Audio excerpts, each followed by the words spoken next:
everyone, it's Eva from PotatoLifeGaming, and Daniel is here with me as well, controlling my Frost Mage because you all know how my game runs on my MacBook is not good. I'll be explaining the skills and how I personally use them. The skills and skill point allocations you'll be seeing are meant for full Stormfront imprint because that's just the one I prefer to use the most. It should work fine for having no imprints as well though. Depending on which imprint you want to use and what playstyle you prefer, your skill point allocations will be different from mine, and that's perfectly fine. I like to think of this game as there's no wrong or best way of playing, but there are better ways because of all the customization offered. Alright, so let's start off with the buffs. It took me a while to fully understand this because of the translations. They're pretty bad for skills, but I'll try to explain it the best way that I can. But to clarify, let's just start with freeze frame first, since this is the bulk of everything wrong. Okay, so for freeze frame, this skill reads as how many frostbite stacks you need to freeze and slow certain opponents.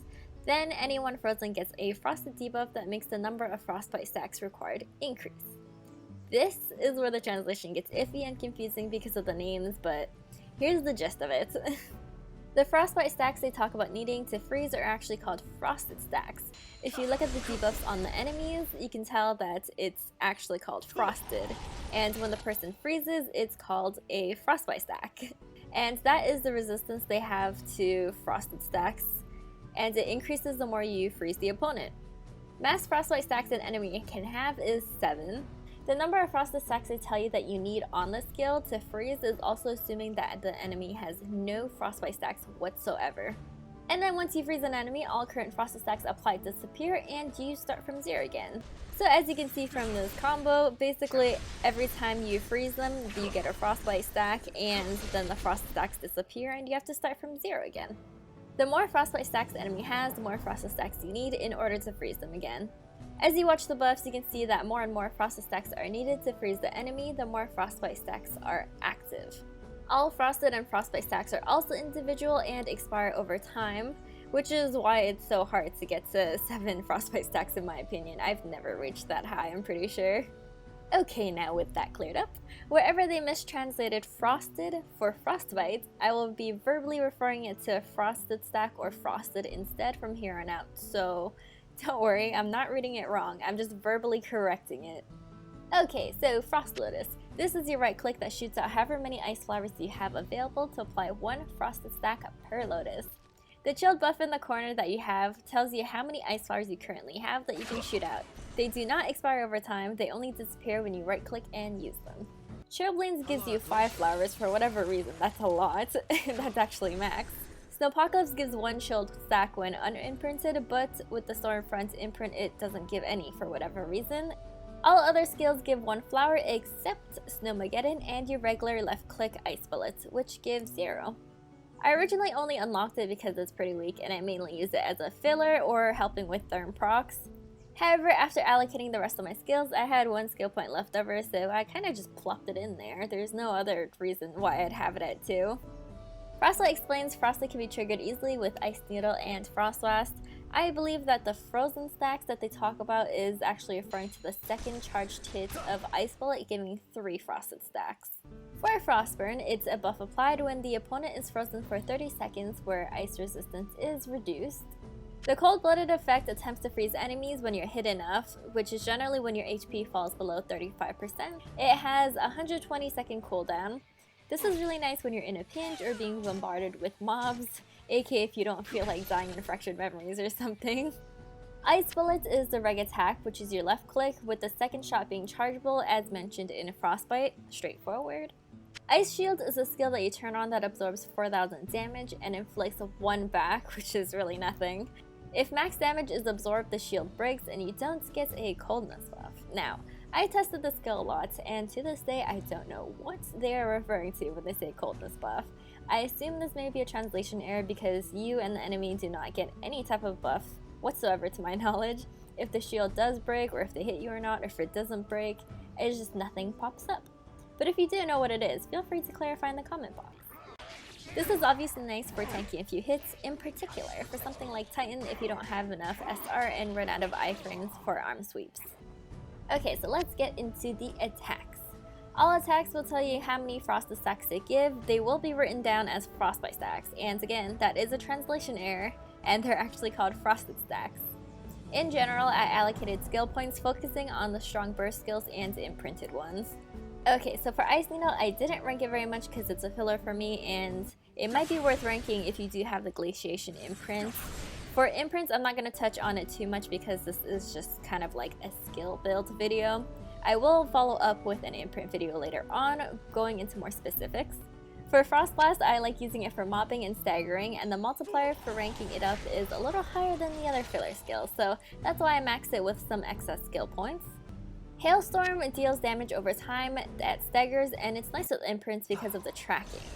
It also gives 1 frosted stack per hailstorm. The Awakening has a ridiculous multiplier, so I made sure that this is maxed, and we'll touch on the Awakened multiplier later on.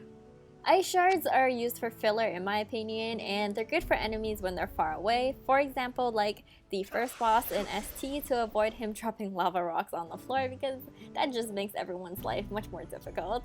It's pretty weak in my opinion, so I left it unlocked. However, with the Glaciation imprint, you may want to consider ranking it up more. Frostmaster is a damage over time skill that adds frosted stacks over time, mainly used as a filler for me or if the opponent moves around a lot. I didn't rank it up because it does increase the duration, but so many other Frost Mage skills add frosted stacks much quicker and do more damage, so I kind of just chose not to rank this up very much. Frostbolt is a chargeable skill that knocks back enemies. You can use it on frozen enemies to break the ice, remove ultra, and cause more damage as listed, but when enemies are frozen, I mainly like to focus on using more close range skills like Ice Lance and Chillblains, or skills that charge up or have more time charging up like BFG. It's just my personal playstyle preference. I max this one because it's one of the strongest filler skills.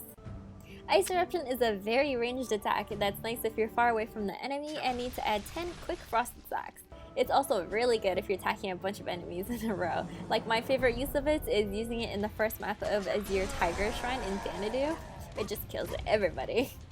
It's not super strong or essential to the imprint I'm using, so I just put my excess skill points into it. Other imprints it'll be more useful to rank it up more, but for my uses, it's not that important.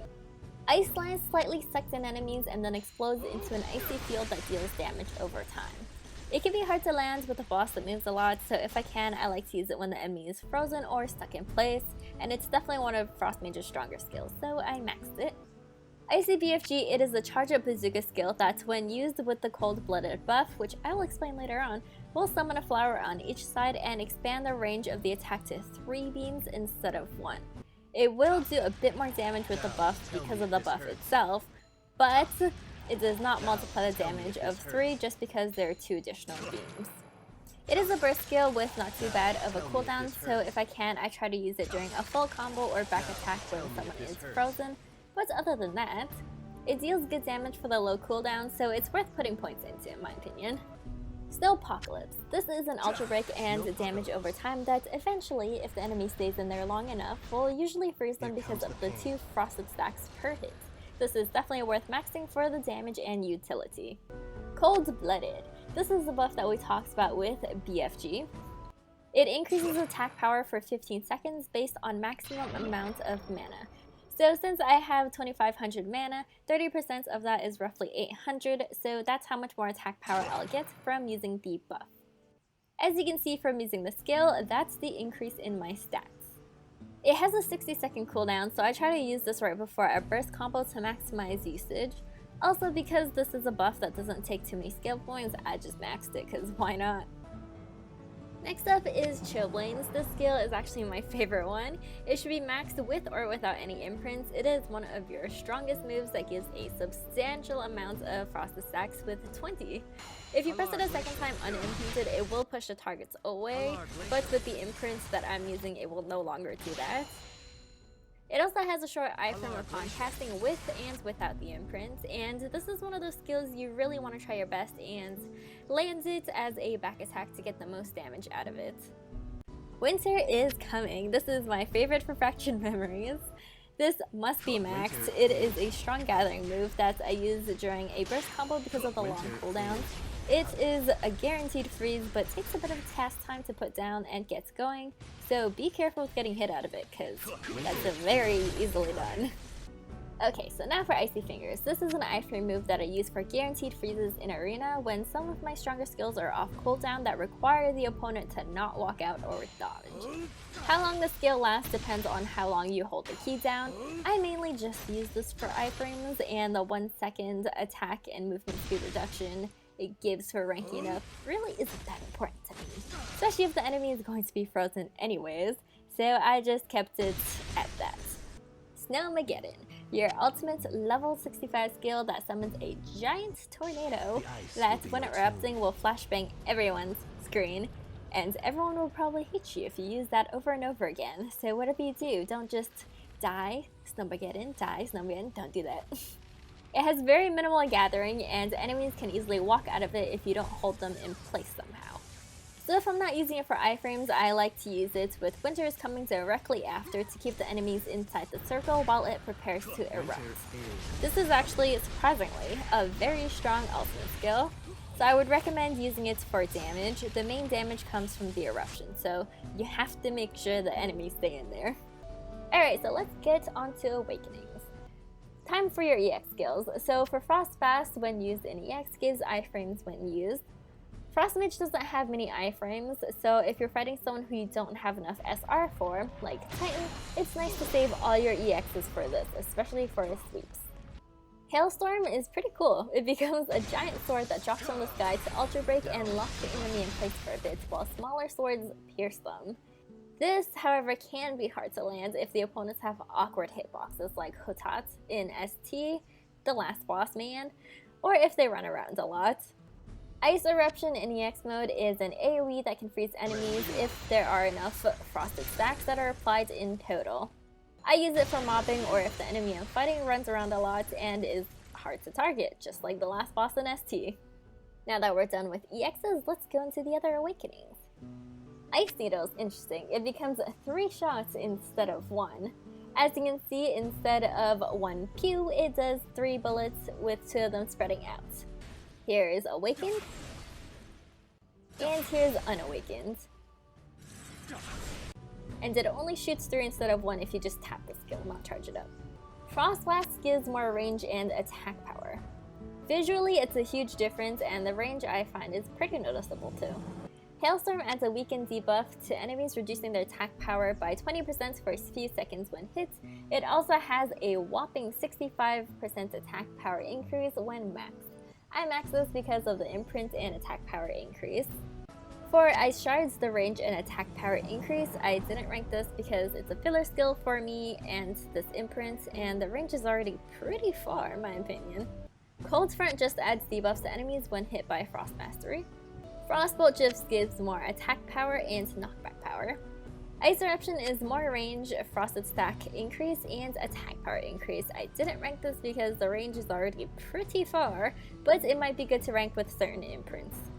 Ice Lance just gives more attack power. I ranked it up with my excess awakening points because it is one of the stronger skills that I like to use. Icy BFG gives more attack power and frosted stacks.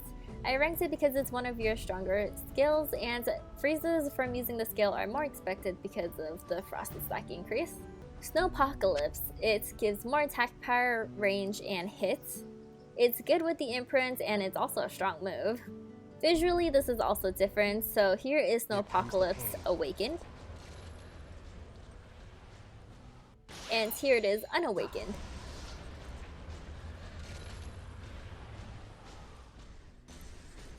Chillblains is a very strong move, obviously, and you want to use it as much as possible, so you definitely want to max this in terms of awakening it. The 10 seconds cooldown reduction helps a lot, so naturally, just make sure you max it. Winter is coming. This should be maxed because it is a very strong move with more range and section for mobbing, and so enemies have a harder time moving away. It also has a very large attack power increase of 40%. And I guess that's everything. That's the rundown of all the skills. Again, depending on the imprints used and playstyle, your skill point allocations will differ from mine, but this is my understanding of the skills and how I like to use them. Give me a big thumbs up if you did like this guide and found it helpful. Comment down below and let us know what your favorite move is. Let me know if you want to see a Frost Mage imprint showcase as well, because I find that his imprints look so cool, so different, and it's, I don't know, it's just fun to play with. And I guess me and Daniel will see you later. Bye!